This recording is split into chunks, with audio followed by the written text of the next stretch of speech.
छत्रपती शिवाजी महाराज की, छत्रपती शिवाजी महाराज की जय भवानी। आवाज कमी येतोय। जय भवानी।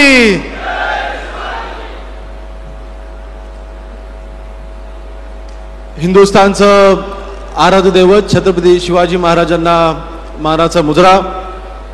हिंदुदय सम्राट शिवसेना प्रमुख सन्माननीय बाळासाहेब ठाकरेंच्या स्मृतीस अभिवादन करतो। शिवसेनेचे मुख्य नेते महाराष्ट्र राज्याचे उपमुख्यमंत्री सन्माननीय एकनाथजी शिंदे साहेब, शिवसेनेचे ज्येष्ठ नेते मामा सर्वांचे मार्गदर्शक सन्माननीय रामदासभाई कदम, महाराष्ट्र राज्याचे उद्योग मंत्री सन्माननीय उदयजी सामंत साहेब, रत्नागिरी किंवा राजापूर आणि लाजा विधानसभा मतदारसंघाचे आमदार सन्माननीय भैया सामंत, सिंधुदुर्गचे आमदार सन्माननीय निलेशजी राणे, सन्माननीय रवीजी फाटक आणि काही दिवसापूर्वी ज्यांनी शिवसेनेचं धनुष्यबाण पुन्हा हाती घेतलंय ते माजी आमदार सन्माननीय राजन देसाळवी साहेब, आज ज्यांनी शिवसेनेमध्ये जाहीर प्रवेश केला आहे ते माजी आमदार सन्माननीय सुभाषजी बने, सन्माननीय रोहनजी बने, सन्माननीय बाळाशेठ जाधव, व्यासपीठावर उपस्थित शिवसेनेचे जिल्हा प्रमुख, उपजिल्हा प्रमुख, शिवसेनेचे तालुका प्रमुख, शिवसेनेचे सर्व पदाधिकारी, युवा सेनेचे सर्व पदाधिकारी, महिला आघाडी, आमचे उपस्थित सर्व पत्रकार बांधव, उपस्थित सर्व बंधू भगिनी आणि मातांनो, अगदी 2च मिनिटात माझं मी बोलणं पूर्ण करेन। आज मागील झालेल्या विधानसभांच्या निवडणुकीमध्ये ह्या कोकणामध्ये सन्माननीय शिंदे साहेबांच्या नेतृत्वाखाली शिवसेनेने अभूतपूर्व असं यश प्राप्त केलं। रत्नागिरी जिल्ह्यामधील सर्व आमदारांपैकी सर्वात तरुण आमदार असताना सन्माननीय शिंदे साहेबांनी आणि सन्माननीय रामदासभाईंच्या आशीर्वादाने आज महाराष्ट्र राज्याचा राज्यमंत्री म्हणून काम करतोय। मी सर्वप्रथम सन्माननीय शिंदे साहेबांच्या आणि रामदासभाईंच्या मनापासून आभार मानतो आणि एकच वचन देतो, साहेब आपण ज्या विश्वासाने माझ्यावरती ही जबाबदारी टाकलेली आहे, ही जबाबदारी पार पडत असताना, मी महाराष्ट्रामध्ये काम करत असताना माझ्या कोकणामध्ये शिवसेना अजून बळकट झाली पाहिजे, माझ्या महाराष्ट्रामध्ये शिवसेना अजून बळकट झाली पाहिजे, ह्यासाठी माझ्या मंत्रिपदाचा पुरेपूर उपयोग करेन आणि संघटन मजबूत करण्यासाठी महाराष्ट्रामध्ये फिरण्याची माझी तयारी देखील आहे। जबाबदारी मोठी आहे। आज राज्यमंत्री म्हणून जबाबदारी पार पडत असताना आपल्या कोकणामध्ये अनेक मंत्रिपदं आली। आज महाराष्ट्र राज्याचे उद्योग मंत्री म्हणून सन्माननीय उदय सामंत साहेब आज जबाबदारी पार पडतायत।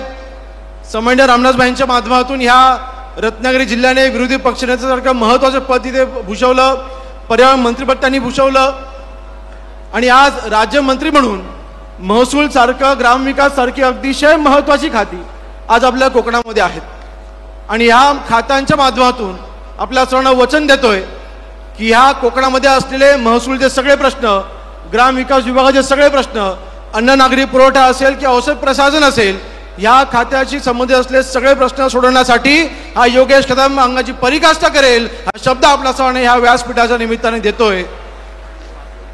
होय, आज तरुण आमदार जरी असलो तरी सुद्धा आपल्या सर्वांना माहिती आहे की राज्यामध्ये काम करत असताना सन्माननीय एकनाथ शिंदे साहेबांनी जो उठाव केला, आज शिवसेना महाराष्ट्रामध्ये मजबूतीने उभी राहिली आहे आणि ह्या शिवसेनेवरती सन्माननीय शिंदे साहेबांच्या नेतृत्वावर विश्वास ठेवून आमचे राजन साळवी साहेबांसारखे वरिष्ठ नेतृत्व, बाळाशेठ जाधवांसारखे अनेक वर्ष जिल्हा परिषद सदस्य म्हणून काम केले वरिष्ठ नेतृत्व, सुभाष बने साहेबांसारखे अगदी 90 सालापासून वंदनीय बाळासाहेबांचे उजवे हात म्हणून काम केलं आमची सगळी मंडळी आज शिवसेनेमध्ये जाहीर प्रवेश करते।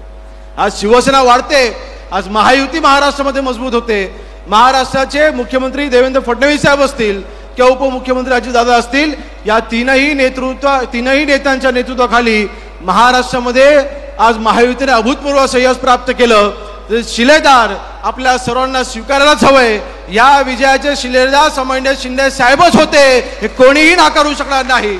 आज मी हे ठणकावून सांगू शकतो। जाता जाता फक्त एवढंच सांगेन, मला वाटतं आपल्या या सभेमध्ये मोठ्या संख्येने आमच्या महिला भगिनी इथे उपस्थित आहेत. सगळ्यांनी फेटा प्रदान केलेला आहे.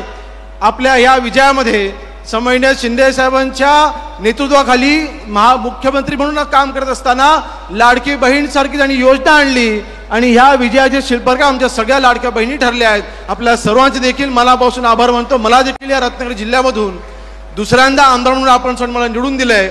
शिंदे साहेब पहिल्या निवडणुकीमध्ये मला 13,500चं मताधिक्य होतं.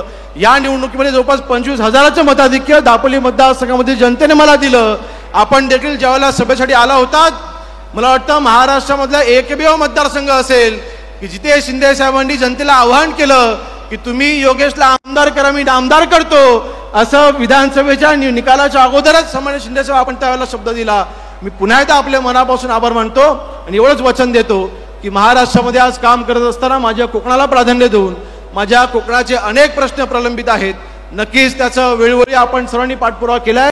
मुख्यमंत्री असताना सन्माननीय रामदास भाईंनी आपल्यापर्यंत अनेक कोकणाचे प्रश्न देखील पोहोचवलेत. आपण त्याचा इथे उल्लेख करालच, परंतु हे प्रश्न सोडवण्यासाठी आज मंत्रालयामधलं माझं कॅबिन नक्कीच आपल्या कोकणामधल्या सगळ्या नागरिकांसाठी, महाराष्ट्रामधल्या सगळ्या नागरिकांसाठी खुलं करत असताना कोकणातले प्रश्न सोडवण्यासाठी प्राधान्य देईन. आणि पुन्हा सांगतोय की तिथे घाम गाळण्यासाठी मी कुठेही कमी पडणार नाही हा शब्द देतो आणि इथेच थांबतो. जय हिंद, जय भीम, जय महाराष्ट्र. खूप खूप धन्यवाद.